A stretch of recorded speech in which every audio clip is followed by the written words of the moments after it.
Hello, fellow Kosemenites. It's been a while, but let's dive straight in to the life and reality of Nikola Tesla, the famous Serbo-Croatian inventor who today is known more like a legend than a real person. So, I first heard of Tesla when I was a kid, when I was reading books. It was said that he discovered this kind of voltage, whatever. And then the real realization came, like much of the rest of the world, with the release of the film Prestige, directed by Christopher Nolan. And, true to his anal retentive style, Nolan has a knack for making things seem so real that their imprint exceeds that of reality itself. So in this film it was no exception. Tesla was portrayed by the late David Bowie, and he was like a scintillating scientific magician that could do anything. And it was kind of hinted that it was the dastardly capitalistic Edison and his cronies that foreclosed his great discoveries, which, if allowed to grow unchecked, would usher in a new age of plenty, unlimited energy, and cosmic consciousness for mankind. Or at least that's what Tesla fans would have us believe. Now, I was informed more or less about his life afterwards from Wikipedia and other general sources. I knew as much as the nerd next door, but it always seemed that there was something quite fishy with this Tesla legend, especially where I'm from. It's like people have a almost national openness to conspiracy theories. And Tesla was no exception. Everybody was saying, yeah, he discovered the form of unlimited energy. He discovered how to transmit power wirelessly.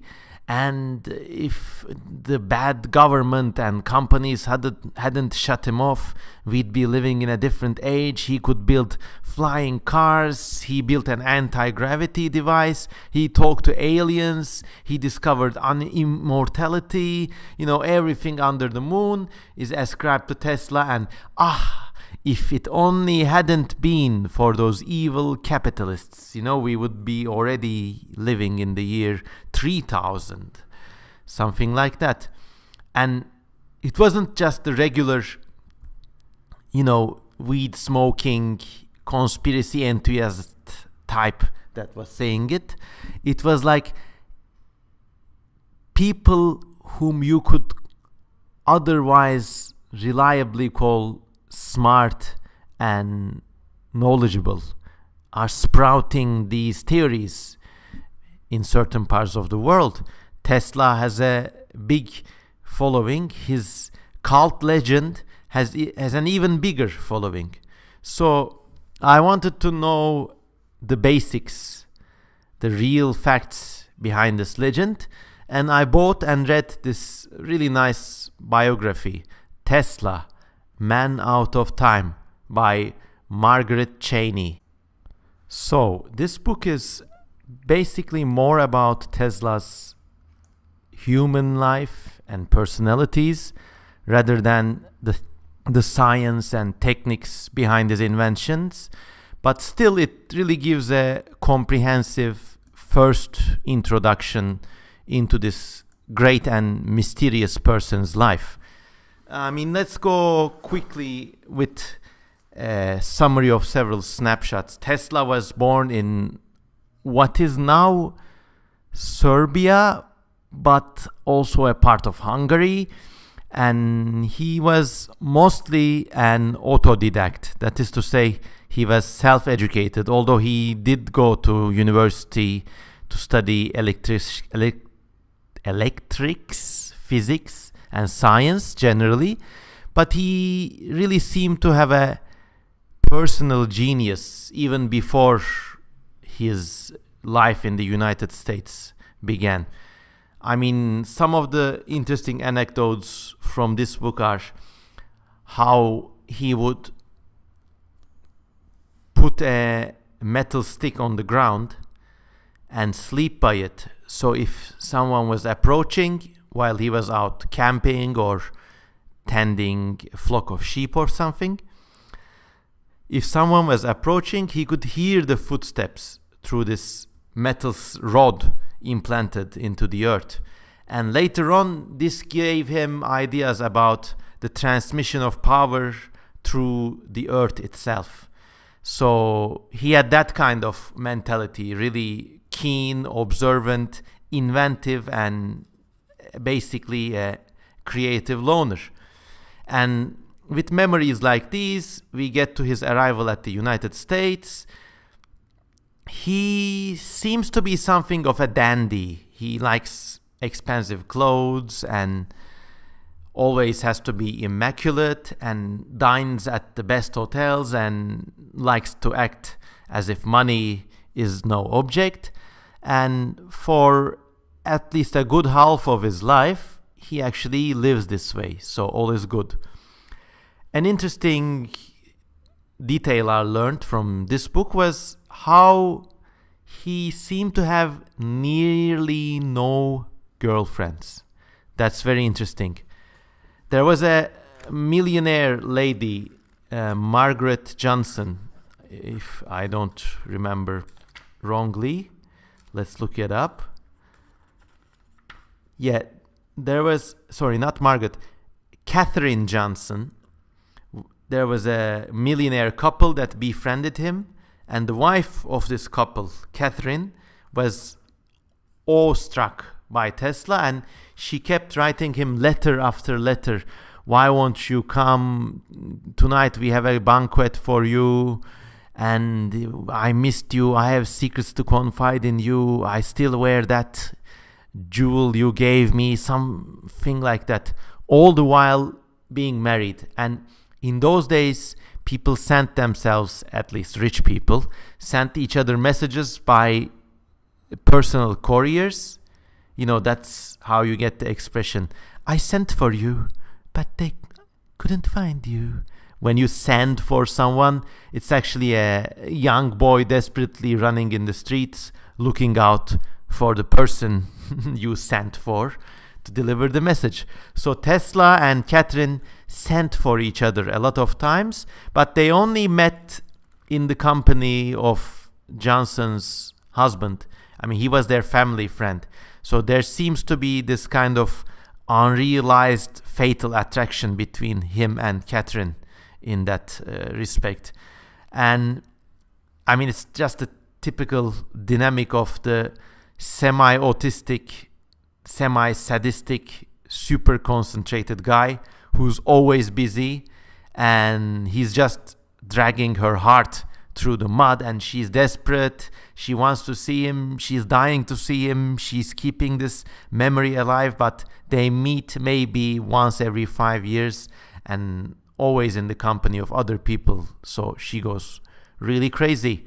Other than that, Tesla doesn't seem to have had many relationships. In fact, in the book, he's quoted as saying great men like Leonardo or Michelangelo always had no time for kids or women.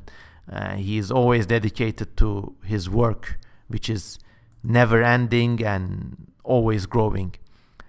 So there's an interesting detail, although the book has another strange record of him keeping a hotel room somewhere else for private encounters. Oh my god, it's the phone. Yep, the phone has been answered. And so what was I saying? Yes, Tesla was keeping another hotel room separately for at least one period of his life, and with this there is a sort of insinuation that he may be a latent homosexual, but whatever his preference was, he doesn't seem to have been a sexual person at all. He was fully devoted to his work, which was really important and groundbreaking in many respects. His greatest achievement was probably the discovery of alternating current, AC, a way of transmitting electricity more efficiently than Edison's version of direct current, DC, which forms the nucleus of this common Edison versus Tesla trope. And, there was a rivalry between the two guys, but neither was this the only thing in the two characters' lives, nor was it as intense as people supposed. People say, yeah, Tesla developed this whole new way of transferring power. It's alternating current. It's not some magical way of sending power through the air, which he later on did get to develop. But when he did, the opposition didn't come from Edison. So later on, in another period of his life, Tesla is super enthusiastic about wireless propagation of electricity through the atmosphere and / or the earth itself. And he builds this famous Wardenclyffe Tower to carry on these experiments, and he's reliant on loans from powerful bankers and industrialists. And mind you, when he's doing these experiments, we learn from this biography that in the background he's always writing for money. He's always desperately seeking money. And when things get rough, he really gets desperate.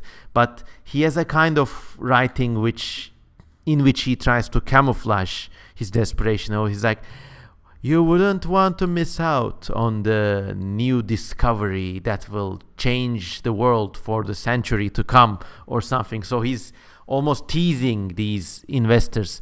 And through that, you get an idea that this world in the late 1800s, with early electrical and telephone discoveries, was not so much different than today's quote-unquote startup world, where everyone is at the tail of the next big thing and everybody is desperately looking for money, and investors are looking for smart places to throw their money into, because if they do succeed, the returns are enormous and unprecedented. I mean, this is also one of the first times in recent history where money gets into science in such a great amount. Investment is a thing for the next big thing. So quite similar to today's world. I mean, some of the letters that Tesla shoots to his investors, and JP Morgan is one of them actually. So some of those letters have the same optimistic desperation as someone today emailing, God, we gotta get some new server space. It's gonna be turned around. The new quarter is coming. If I just need some 200k more so that the servers keep on running and we can ever get down. And if we get down, fuck book is dead. And if it's dead, and that kind of thing. So similar rhyme in history there. So how was Tesla planning to send electricity through the earth and the atmosphere itself? Okay, so very basically, his plan and his realization was that if you put electricity at great enough levels, the atmosphere itself acts like a conductor.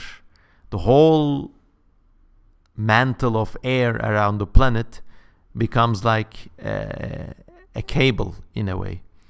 So Tesla's plan was to load the atmosphere with electricity. Well, of course, that would be a huge amount, but his idea was based on oscillation. Now, imagine you see a street sign, okay? If you want to push that sign with your hand in one go, it's very hard. But if you start shaking it by grabbing it, and you find the frequency of the stick and you shake with slightly bigger pushes at every turn, you can wrench the street sign out of its place. That's how you can use incremental power to achieve momentous results. So he was planning to use something like that metaphor with the atmosphere, and his Wardenclyffe Tower was his means of determining the oscillation period of the entire planet's atmosphere, and he would like load the planet's reverberating atmosphere with electricity until it became fully charged, and with that he could, he hoped, transmit power to any distance. And this theory came box in a box with a similar idea about the ground itself. He could do a similar thing with the ground and transmit power through the ground as well. Well, it didn't succeed because it seems that Tesla saw the Earth's atmosphere as a too uniform entity. The oscillating pattern isn't fixed, there's always storms and atmospheric differences, so it doesn't really... It would be like, if we go back to the shaking the street sign metaphor, it would be like trying to shake a street sign that's constantly changing in length. So he couldn't really do this. Plus, the required energies would be enormous, and then also you would need to build huge towers, like kilometers high, to transmit and pick up the power. So he had a thing, I wouldn't put it past him, he had a theory, but it was unworkable. And that is the primary root of all this bullshit we keep hearing about. Tesla was David Bowie. He could make light bulbs go off at a forest in the dark. He could replicate your cat. He could replicate 10 cats, 10 hats, and these are all from that film, The Prestige. But, this audacious idea was the main reason Tesla was seen as a prophet of free energy later on. And okay, Tesla's theories, he seems to have this kind of, when you look at scientists and their works and achievements, you get a sense that each researcher has a different idea, has a different flavor of how things should work in general. I mean, in Tesla's case, in Edison's case, this was about direct application of power. Power goes from point A to point B. It's put in by one agent and received by another agent. And in that transaction, you could find spaces to charge and monetize and standardize and turn this thing into a product. That was Edison's idea with direct current and telephone and the many other discoveries he made. Tesla's idea seems to be more of a tapping into natural reservoirs. His game is not about establishing trade routes of energy transmission, whatever, and charging them, but his spiel is more about tapping into things that are already there or nudging them slightly to have them work in the way you like. So that's the exact kind of idea we get when he's dabbling with charging the atmosphere or tapping into a power source that's already there. You just need to prick it in a certain way and then it starts flowing. And he had many ideas, obviously, much more than I can count in this podcast. But for example, he had a revolutionary turbine design that did not have blades. When you have turbines, obviously most of you know what turbines are, but let's get pedantic. So when you have a flow of water and you want to tap into it to turn that into power, or vice versa, spin something so that it pumps water, you use a turbine. And this is basically like a many-bladed propeller in a box. And basically that's how generators and pumps work. Now, Tesla's revolutionary turbine design did not have any blades. It was a layer upon layer of discs of metal with very small spaces between the discs. And when water flowed between them, a great efficiency was achieved. It was a revolutionary design, less parts, and it relied on capillary action. Relying on a process that's already there is Tesla's go with the flow approach. And this was also a really revolutionary design. And he got a lot of money to fund this and develop it, but it didn't develop exactly as he planned, because, well, the designs demanded thin but really hard slates of metal that did not corrode, and at the time this was really difficult to make, so it didn't really happen. But later on this design was revived, and it was quite useful in certain tasks.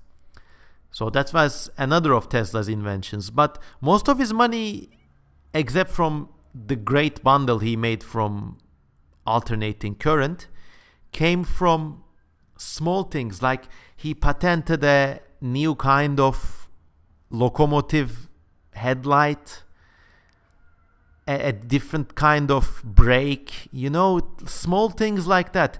It's actually very similar, once again, to today's world of coding and software development, where, we are doing some UI, UX designs for this new app.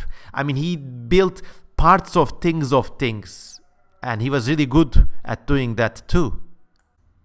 But this is not to say that Tesla was a parochial scientist. He did have a lot of theories that were all-encompassing. He had a lot of revolutionary ideas, some of which were quite beyond their time. So he was the first person actually to achieve the complete theory of radio transmission, even before Marconi, the famous Italian inventor. Marconi took this and developed it further to transmit voices more efficiently, but the main theory came from Tesla. So together with alternating current, there's another amazing discovery he made that really changed the life of industrial societies as we know them today. And in some ways, he was really prophetic. And for example, he built for the US Navy. So at the end of the 1890s, the US Navy was basically a bit like the Air Force today. It was like the most powerful agency in the United States. It was certainly the most splendorous, and it had the most money to throw around. So he developed a series of remote-controlled torpedo boats, completely unmanned, for the Navy. And he made actually demonstrations of these, that they could, blow up little model targets. And they're basically like, these radio-guided toys you have today, but with explosive materials and more powerful engines. And back in the 1890s, there was a American-Spanish war around Cuba in the seas, and he developed a series of attack remote torpedoes for this conflict, but they weren't used operationally. In fact, the Navy didn't even purchase them. I mean, the theory was sound and revolutionary, but transmitting and operating such weapons in the high seas, especially in those times, was technically really difficult. I mean, that's a error many people commit, that just because you have the theory doesn't mean you get to have a working product or a working weapon right away.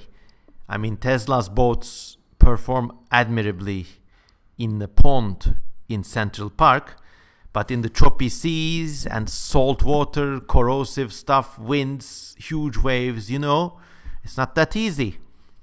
But he has really prescient ideas about drones, for example. He saw the ultimate development of these remote technologies into a form of warfare in which no humans would need to take part, and it would be machines versus machines, or machines versus projectile ray weapons, radio weapons, electrostatic weapons, and vice versa. Another interesting thing I notice about Tesla is how his theories, he was dreaming about electromagnetic propulsion, among other things. And lo and behold, today, there's a kind of garage kit hobby with such devices. They're called electrostatic lifters, basically a thin frame of aluminum foil. And if you energize it in a certain way, the thing lifts up almost like an anti-gravity device. So that's very Teslian. And ultimately, Tesla was planning to tap into vacuum energy or the electricity that's already into the air to propel and operate devices without the need for any fuel altogether. He didn't exactly know or achieve how this would happen, but he could see the eventual development of technology along those directions. So in that, he was a visionary, and I think his record stands untarnished. Today we have drones killing people thousands of miles away. It's the ultimate development of what Tesla proposed years ago. So that's the legendary, truly great side of Tesla. And in his biography, we also see that he has certain more human failings next to this great aptitude for theory and practice.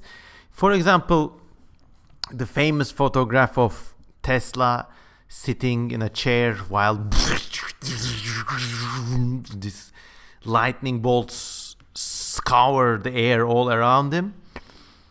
It turns out that's a multiple exposure, that the machine, although very impressive, only makes one tongue of flame or plasma in an instance, and Tesla posed this multiple times. In fact, he would have a dedicated photographer to take pictures of his experiments, and he was very smart on PR, that he would always look larger than life in his photographs and his press releases. And in a lot of his newspaper interviews, he purposefully gave extreme or exaggerated claims. I mean, the real nugget of discovery and achievement was there, but he always coated it with layers upon layers of half-truths and in some cases outright exaggerations. For example, he would develop a basic tool of electromagnetic propulsion and would build a simple device that could maybe, shoot a metal ball bearing across a room with electricity. And from that, he would give an interview saying, "The airplane is a much dreaded device that the world has begun to fear. But have no fear. I have made discoveries to such an extent that it might be possible to destroy aircraft or armies by the use of teleforce guns. governments in Russia have already shown an interest in my work. He was this kind of guy, which is okay. I mean, who isn't? Look at Elon Musk today. He's talking about going to Mars and colonizing Mars. It's doing the same thing. He's a revolutionary guy.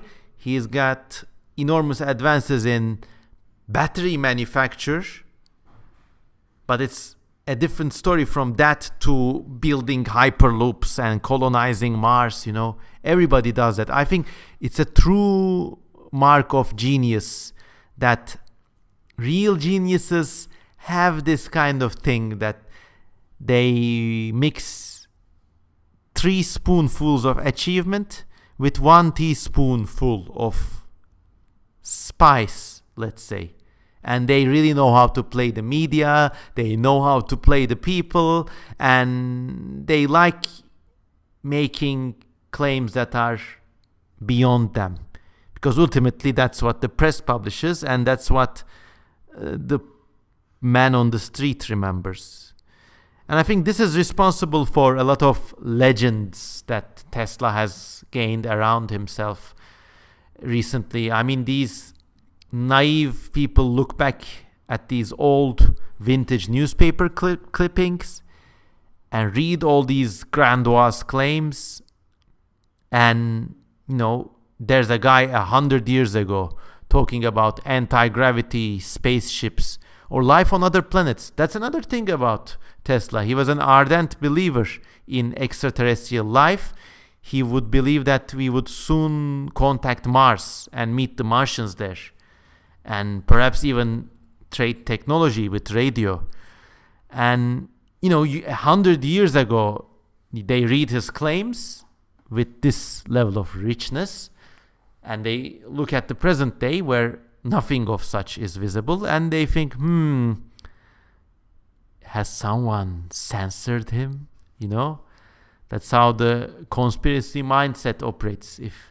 If something is older than a certain age, they believe it must be the truth, because in vintage days everyone was really honest in the media. If it only were that simple. In fact, back in those days, the media had more fake news. Newspapers actually employed people named rewrite men, whose only job was to take stories, exaggerate them. So if there was a fire in the Bronx, the rewrite guy would write, there was a fire, a warehouse exploded, but thanks to the bravery of Constable G. Hutchinson, 3 young dames were rescued from the blazing inferno. That was an actual job. I mean, press, capitalism, trade, banks were far more vicious than anything we have today. Monopolies, all of them run rampant. If I lived back in those days, I know I would be a rewrite man. That's a lucrative profession for me. But anyways, more about Tesla. So he was clearly aware of his image, and he was really in charge of things in that respect. So make no mistake about that. And as time wore on and the 30s, the 20s rolled by, Tesla's star waned. He was losing a lot of money, living a poorer life. His previous benefactors had mostly died or moved on. And he was feeling lonely, more and more lonely, and strange psychoses crept into his composure. For example, he became totally OCD about the cleanness of his plates. He would sit down for dinner at still the richest hotels and would instruct the guys to bring him 17 cloth napkins, and he would methodically clean his utensils one by one before starting to eat. At the same time, he was crazy about pigeons, and he fed a lot of pigeons, and he had these hallucinations, or were they, about this one pigeon coming into his room and emitting this real light. He uses these words, real light came from his eyes, not a hallucination. to illuminate the room. And was this a real psychosis? Or once again, was Tesla once again aware of his semi-legendary status and kind of playing the dupes? I guess we'll never know. But the truth remains that he was an extraordinary person. In the late 19th century, he did more than anyone to advance the theory and practice of the study of electromagnetic phenomena. And once again, guys like him will be remembered more than guys like Edison, because they know how to weave a web of mystery around their careers, especially just at the turn of these scientific breakthroughs. But towards the end of his life, he was a fading star. I mean, there was once, it's very interesting, a period in which J. Oppenheimer, Einstein, and Tesla both lived at the same time. And to this new level, to this new breed of theoretical physicist who was dedicated to compartmentalized study, full scientific proofs, and exact mathematical certainty, Tesla was a bit like a old world prophet with his more intuitive approach and boisterous claims and his almost spiritual way of looking at things. But ultimately, in certain areas, people like Tesla may have come up with more, let's say, better holistic analyses of where the whole world was headed. But of course, the generation following him was full of geniuses too. If you think about J. Oppenheimer, Niels Bohr, Albert Einstein, these are no small fish. So interesting story, Tesla. To sum it up, he was not a discoverer of hidden knowledge or a kind of scientific magician, but he was a really uniquely intuitive scientist whose legacy lives on with our most basic amenities today. The electricity you get from the plug, it's through Tesla. And his legacy also lives on in a lot of little inventions and patents around the world. And ultimately, perhaps we will see a vindication of some of his theories as time and science advances. Other than that, he made mistakes and he had the same failings as mortal men always did. But overall, a great guy. So it's good to talk about him and demystify some of the claims about Tesla.